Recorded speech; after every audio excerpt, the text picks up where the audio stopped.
Well, today marks day 24 on the federal campaign trail. Advance polls open this Friday and run through Monday, with April 28th being the final date to cast your vote.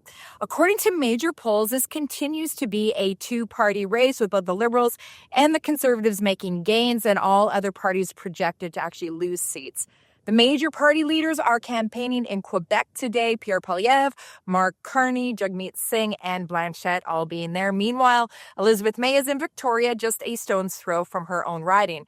One of the top stories right now involves Liberal leader Mark Carney and Canada's energy future. Yesterday, Carney said that pipelines are not necessarily the large projects that his government would prioritize to address the ongoing trade tensions with the U.S. That is a shift in sentiment from earlier this year when in BC, he told voters that his government would use emergency powers to fast-track major projects, including pipelines.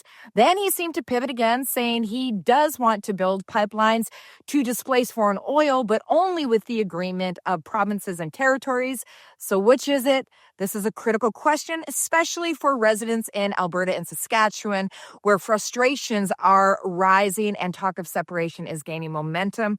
Premier Danielle Smith responded forcefully on social media, tweeting, "So it would appear Mark Carney is now just fine with Canada continuing to be 100% reliant on the U.S. to purchase all of our oil and gas." This is absurd, irrational, and anti-Canadian in every respect. It is also the exact opposite of what he promised while in Alberta a couple of weeks ago, unquote. The issue has been front and center for the entire campaign, and it isn't going away. It's a ballot issue. So do Canadians want a government that will prioritize the Western resource sector and reduce our trade dependence on the U.S., or are we comfortable continuing down a path of economic vulnerability, risking a national unity crisis? You decide. Your vote will shape that outcome.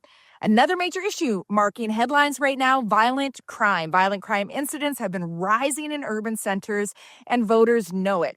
Conservative leader Pierre Poilievre has pledged to use the notwithstanding clause to allow for consecutive sentences for individuals convicted of multiple murders. If he follows through, he would be the first prime minister in Canadian history to do so.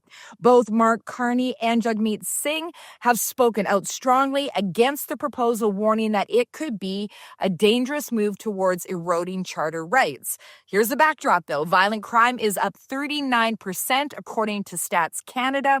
The Violent Crime Severity Index rose 39% between 2015 and 2023, the highest it's been since 2007. This includes assaults, homicides, and firearm-related violence. Youth violent crime spiked 22% in 1 year in 2022 alone. There's a 22% jump compared to 2021, pointing to growing gang activity involving minors.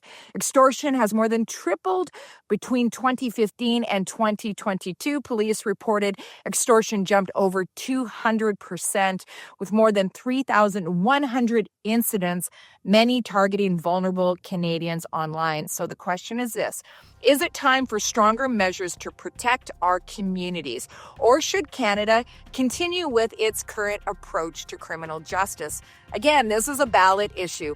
Voting's just around the corner. Find out where to cast your ballot at electionscanada.ca. It's your nation. It's your vote. For Merit TV, reporting from New Brunswick, this is what voters need to know. I'm Faye T.